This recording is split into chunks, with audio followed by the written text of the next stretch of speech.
Hello guys, welcome back to our channel jobs information channel. వీడియోలో వెళ్ళే ముందు చిన్న రిక్వెస్ట్, మన ఛానల్కి ఇన్స్టాగ్రామ్ పేజ్ అయితే ఉంది, అలాగే టెలిగ్రామ్ గ్రూప్ అయితే ఉండడం జరిగింది. ప్రతి ఒక్కరు ఫాలో కావండి. కింద డిస్క్రిప్షన్లో లింక్స్ అనేది ప్రొవైడ్ అయితే చేస్తాను. ఇక మెయిన్ టాపిక్ వెళ్దాం. పోస్టల్ జీడీఎస్ కట్ ఆఫ్ 2025 సంబంధించి తెలంగాణను Andhra Pradesh division wise cut off అనేది ఈ వీడియోలో మీకు చెప్తాను, ఎక్స్ప్లెయిన్ అనేది చేస్తాను. అంటే నేను ఆల్రెడీ నిన్న రిజల్ట్స్కి సంబంధించిన వీడియో, అలాగే దానికి సంబంధించిన all over India cut off సంబంధించిన వీడియో కూడా ఆల్రెడీ చేయడం అయితే జరిగింది మన ఛానల్లో. కింద డిస్క్రిప్షన్లో అనేది ఉంటుంది, లేకుంటే మన ఛానల్లో ఉంటుంది. ఒకసారి చెక్అవుట్ అయితే చేయండి. Very very important video. ప్రతి ఒక్కరు కూడా ఆ వీడియో చూసిన తర్వాత ఈ వీడియో అయితే చూడండి అన్నమాట.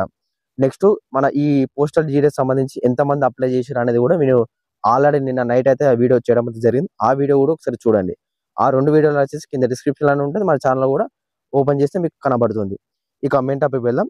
ఈ వీడియోలో వచ్చేసి Telangana Andhra Pradesh division wise cut off అనేది చెప్తాను. అంటే నిన్న వేసిన వీడియోకు చాలా మంది కూడా కమెంట్స్ చేయడం అయితే జరిగింది. అన్న ఇప్పుడు డివిజన్ ఉంటుంది కదా, ఇప్పుడు తెలంగాణలో వచ్చేసి కరీంనగర్ డివిజన్ కానీ, మెదక్ డివిజన్ కానీ, పెద్దపల్లి డివిజన్ కానీ, హైదరాబాద్ డివిజన్ కానీ, ఈ డివిజన్ వైజ్ కట్ ఆఫ్ ఏ విధంగా ఉంటుంది అనేది నేను ఈ వీడియోలో ఎక్స్ప్లెయిన్ అయితే చేస్తాను. తెలంగాణ ఆంధ్రప్రదేశ్, ఓకేనా? కాబట్టి వీడియో అనేది ఎండ్ వరకు చూడండి, వెరీ వెరీ ఇంపార్టెంట్. ఎవరైతే తెలంగాణ ఆంధ్రప్రదేశ్కి అప్లై చేశారో, కాబట్టి వీడియో అనేది ఎండ్ వరకు చూడండి. అర్థం కాకపోతే 1-2 సార్లు వీడియో చూడండి, ఓకేనా? మా అంటే 8 నిమిషాలు 10 నిమిషాలు ఉంటుంది. కాబట్టి వీడియో అనేది ఎండ్ వరకు చూడండి. UR, OBC, SC, ST, PWD వీళ్ళు ఈ మార్క్స్ ఉంటే మాత్రం మీకు 100% జాబ్ అనేది గ్యారంటీ, నేను గ్యారంటీ ఇస్తాను. ఇక మెయిన్ టాపిక్ వెళ్దాం. ముందుగా మన ఛానల్ కొత్తగా అయితే సబ్స్క్రైబ్ అయితే చేసుకోండి. అందరూ కూడా వీడియోస్ చూస్తున్నారు కానీ ఎవరైతే కూడా లైక్ అండ్ సబ్స్క్రైబ్ అయితే చేసుకుంటలేరు. కాబట్టి ప్రతి ఒక్కరు కూడా సబ్స్క్రైబ్ చేసుకొని పక్కకున్న గంట సింబల్ ఆల్లో పెట్టుకోండి. ఇక్కడ చూసుకుంటే మొత్తం ఆంధ్రప్రదేశ్ సర్కిల్ సంబంధించి మొత్తం ఓవరాల్ గా 33 డివిజన్లు అయితే ఉండడం అయితే జరిగింది ఆంధ్రప్రదేశ్ సర్కిల్ సంబంధించి. ఇక్కడ ఫస్ట్ వచ్చేసి అమలాపురం వచ్చేసి మనకు 98 to 100% అయితే ఉండబోతుంది ఈసారి కాంపిటీషన్ అనేది. అంటే పర్సెంటేజ్ అన్నమాట. మీకు ఆంధ్రప్రదేశ్ లో 600కి 600 ఉండాలి కదా మార్కులు. 600కి 600కి మార్కులు మీరు ఇంటూ 9.5 క్యాల్కులేషన్ చేస్తే మీకు పర్సెంటేజ్ అనేది రావడం అయితే జరుగుతుంది. దానికి సంబంధించి కూడా నేను నెక్స్ట్ వీడియోస్ ట్రై చేస్తాను. కాబట్టి సబ్స్క్రైబ్ చేసుకునేది ఉండండి. ఇక్కడ కట్ ఆఫ్ విషయం చూసుకుంటే మాత్రం మనకు ఓవరాల్ గా 33 డివిజన్లు ఉన్నాయి ఆంధ్రప్రదేశ్ లో. ఆయన ఇక్కడ ఫస్ట్ డివిజన్ వచ్చేసి అమలాపురం డివిజన్ కి 98 to 100% ఎవరికైతే ఉంటుందో వాళ్ళకి ఈసారి జాబ్ అయితే గ్యారెంటీ అన్నమాట అమలాపురంలో. నెక్స్ట్ గూరూడు వచ్చేసి 100% ఉంటుంది. అండ్ నర్సరావుపేట వచ్చేసి 100%, శ్రీకాకుళం 100%, అనకాపల్లి 100%, అండ్ గుంటూరు వచ్చేసి 95% నుంచి 100% ఎవరికైతే ఆ మధ్యలో ఉంటుందో వాళ్ళకి ఈసారి గ్యారెంటీ అన్నమాట జాబు. నెక్స్ట్ వచ్చేసి నెల్లూరు వచ్చేసి 95%, అండ్ తాడేపల్లిగూడెం వచ్చేసి 90 to 100% ఎవరైతే ఆ మధ్యలో ఎవరికైతే ఉంటుందో వాళ్ళకి వచ్చేసి 100% జాబ్ అన్నమాట. నెక్స్ట్ అనంతపూర్ వచ్చేసి 95%, అండ్ హిందూపురం వచ్చేసి 93%, అండ్ పార్వతీపురం వచ్చేసి 95%, అండ్ తెనాలి వచ్చేసి 100%, అండ్ భీమవరం వచ్చేసి 100%, అండ్ కాకినాడ వచ్చేసి 100%, అండ్ ప్రకాశం వచ్చేసి 95%, అండ్ తిరుపతి వచ్చేసి 100% అయితే ఉండబోతుంది ఈసారి. నెక్స్ట్ చిత్తూరు వచ్చేసి 100%, కర్నూలు 100, అండ్ ప్రొద్దుటూరు వచ్చేసి 100%, అండ్ విజయవాడ వచ్చేసి 100%, అండ్ ఇది సంథింగ్ ఏదో ఉంది ఏదో ఉన్నది, ఇది కూడా 100% అయితే ఉండబోతుంది. అండ్ మచిలీపట్నం వచ్చేసి 95 to 100% ఎవరికైతే ఉంటుందో వాళ్ళకి ఈసారి జాబ్ అనేది గ్యారెంటీ అనమాట. నెక్స్ట్ రాజమండ్రి వచ్చేసి 95%, అండ్ విశాఖపట్నం వచ్చేసి 95%, ఏలూరు 95%, మార్కపూర్ వచ్చేసి 90%, అండ్ ఆర్ఎంఎస్ ఏజీ వచ్చేసి 100%, విజయనగరం వచ్చేసి 100%, అండ్ ఇక్కడ గుడివాడ వచ్చేసి 95%, నంద్యాల 95%, ఆర్ఎంఎస్ బై వచ్చేసి 100% అన్నమాట. ఇది ఆంధ్రప్రదేశ్ సంబంధించిన కట్ ఆఫ్. ఇదే కట్ ఆఫ్ ఉండబోతుంది. ఇక మీరు ఏ వీడియో చూసే అవసరం లేదు. మీకు ఈ కట్ ఆఫ్ ఉంటే మాత్రం మీకు ఫస్ట్ మెరిట్ లిస్ట్ లో 100% జాబ్ నేను గ్యారంటీ ఇస్తున్నాను, ఓకేనా? ఇక next second list, third list విషయాన్ని చూసుకుంటే అది మనకు కాంపిటీషన్ బట్టి, అలాగే పోస్టులు బట్టి ఎవరైతే వెళ్ళారో దాన్ని బట్టి కట్ ఆఫ్ ఉండబోతుంది. ఫర్దర్ గా ఆ వీడియోస్ తర్వాత డిస్కస్ అయితే చేసుకుందాం. ఇది క్లియర్ అయింది అనుకుంటున్నాను ఆంధ్రప్రదేశ్ సంబంధించిన డివిజన్. ఒకవేళ అర్థం కాకపోతే ఒకసారి మళ్ళీ 1-2 సార్లు చూడండి, ఓకేనా? మా అంటే 5 నిమిషాలు 8 నిమిషాలు ఉంటుంది, ఓకేనా? అది మీరు టైం వేస్ట్ అయితే చేసుకోకండి, ఓకే? నెక్స్ట్ తెలంగాణ వల్ల చూద్దాం.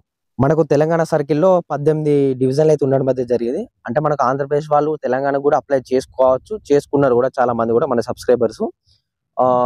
చేసుకొని అంటే కొన్ని వీడియోస్ చూసిన యూట్యూబ్ లో, అంటే చేసుకోరాదట కదా అది అని ఫేక్ వీడియోస్ అయితే పెట్టడం అయితే జరిగింది, ఫేక్ యూట్యూబర్స్. అదంతా కూడా బుల్షిట్, ఫేక్ అన్నమాట. ఆంధ్రప్రదేశ్ వాళ్ళు తెలంగాణకి అప్లై చేసుకోవచ్చు. ఓకే. ఇదే నేను గ్యారంటీ ఇస్తున్నా. ఓకే. ఇక్కడ మనకు తెలంగాణ విషయాన్ని చూసుకుంటే మాత్రం మొత్తం ఓవరాల్‌గా 18 డివిజన్‌లు అయితే ఉండడం అయితే జరిగింది.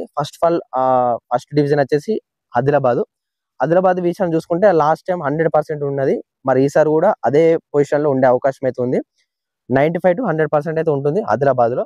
నెక్స్ట్ కరీంనగర్ వచ్చేసి ఈసారి హెవీ కాంపిటీషన్ ఉన్నది. ఎందుకంటే 50 పోస్టులు అయితే ఉండడం అయితే జరిగింది కరీంనగర్‌లో. కరీంనగర్ డివిజన్‌కి వచ్చేసి 95-100% ఉండే అవకాశం అయితే ఉంది. ఇప్పుడు ఏందంటే మనకు తెలంగాణలో ఓన్లీ 95% అనేది లాస్ట్ అన్నమాట. ఎందుకు మనకు తెలంగాణలో గ్రేడ్స్, పాయింట్స్ అనేది ఉంటుంది. ఆంధ్రప్రదేశ్‌లో వచ్చేసి మార్క్స్ అనేది ఉంటుందన్నమాట. మార్క్స్ వేరు, పాయింట్స్ వేరు. మార్క్స్ వచ్చేసి 100% కింద కాలిక్యులేట్ చేస్తారు. గ్రేడ్స్ వచ్చేసి 95% కింద కాలిక్యులేట్ చేస్తారు. ఇదే విధంగా ఉంటుంది. అయితే 100% ఎందుకు ఉంటుంది తెలంగాణలో అంటే ఆంధ్రప్రదేశ్ వాళ్ళు ఒకవేళ తెలంగాణకి అప్లై చేస్తే ఆంధ్రప్రదేశ్ వానికి ఫస్ట్ ఇస్తారన్నమాట. First preference. ఇదొకటి గుర్తుపెట్టుకోండి తెలంగాణ వాళ్ళు. ఎందుకంటే మార్క్స్ ఎక్కువ ఉంటాయి కాబట్టి ఆనికి. ఓకే. కరీంనగర్ వచ్చేసి 95-100%, నిజామాబాద్ వచ్చేసి 95%, సికింద్రాబాద్ వచ్చేసి 95%, హన్మకొండ 95%, ఖమ్మం 95, పెద్దపల్లి 93-95 మధ్యలో ఉంటుంది. అండ్ సూర్యాపేట వచ్చేసి 95% ఉంటుంది. అండ్ హైదరాబాద్ సిటీ వచ్చేసి 95%. నెక్స్ట్ మహబూబ్ నగర్ వచ్చేసి 95%, ఆర్ఎం జెడ్ వచ్చేసి 95%, అండ్ వనపర్తి వచ్చేసి 93-95 ఉండే అవకాశం అయితే ఉంది. అండ్ ఇక్కడ హైదరాబాద్ స్టార్టింగ్ వచ్చేసి 95%, మెదక్ వచ్చేసి 95%. మెదక్ విషయాన్ని చూసుకుంటే మాత్రం కాంపిటీషన్ అనేది తక్కువ ఉండే అవకాశం అయితే ఉంది ఈసారి. ఎందుకంటే మెదక్ చాలా తక్కువ మంది అప్లై చేశారు. ఎవరైతే అప్లై చేశారో వాళ్ళందరూ కూడా జాబ్ అయితే 100% అన్నమాట. ఓకే. అండ్ మెదక్ సంబంధించి చూసుకుంటే మాత్రం ఇప్పుడు మనకి ఎడిట్ ఆప్షన్ కూడా లేదు ఎడిట్ చేసుకోవడానికి. అదొకటి ఇడిచిపెట్టండి. నెక్స్ట్ నోటిఫికేషన్ చూసుకోండి. ఓకే. నెక్స్ట్ సంగారెడ్డి వచ్చేసి 95%, వరంగల్ వచ్చేసి 95%, హైదరాబాద్ సౌత్ ఈస్ట్ వచ్చేసి 95%, నల్గొండ వచ్చేసి 95-100% ఉండే అవకాశం అయితే ఉంది. ఇక్కడ ఓవరాల్ గా మనకు తెలంగాణలో 18 డివిజన్లు ఉన్నాయి కదా. ఈ 18 డివిజన్లలో మనకు కరీంనగర్కు హైయెస్ట్ పోస్టులు అన్నమాట. 50 పోస్టులు ఏమో ఉండడం అయితే జరిగింది. నెక్స్ట్ నిజామాబాద్ కూడా ఉన్నాయి. 30+ ఏమో ఉన్నాయి. ఇక మనకు ఓవరాల్ గా తెలంగాణకు సంబంధించి చూసుకుంటే మాత్రం ఇది కట్ ఆఫ్. ఇదే కట్ ఆఫ్ అయితే ఉండడం అయితే జరిగింది. UR, OBC, SC, ST, EWS, PWD వాళ్ళకి అందరూ కూడా ఇది వర్తిస్తుంది అన్నమాట. ఈ మార్క్స్ ఉంటే మాత్రం మీకు జాబ్ అయితే గ్యారెంటీ అన్నమాట. ఓకేనా. నెక్స్ట్ విషయాన్ని చూసుకుంటే మాత్రం తెలంగాణ విషయానికి ఒక 500 చిల్లర పోస్టులు ఉన్నాయి. అండ్ ఆంధ్రప్రదేశ్ సంబంధించి చూసుకుంటే ఒక 1100 నుంచి 1200 పోస్ట్ అయితే ఉండడం అయితే జరిగింది. And vacancy and next overall గా అప్లై చేయడం ఎంతమంది చేశారంటే తెలంగాణలో 3,70,000 ప్లస్ అన్నమాట. ఆంధ్రప్రదేశ్ సంబంధించి చూసుకుంటే 5,00,000 ప్లస్ అయితే చేయడం అయితే జరిగింది. మీకు ఎన్ని మార్క్స్ వచ్చాయో ప్రతి ఒక్కరు కూడా కామెంట్ అయితే చేయండి. మీకు 100% రిప్లై అయితే ఇవ్వడం అయితే జరుగుతుంది. ఇంకేం వీడియోస్ కావాలన్నా ప్రతి ఒక్కరు కామెంట్ చేయండి. ఓవరాల్ ఇంత జై హింద్, జై భారత్. Thank you.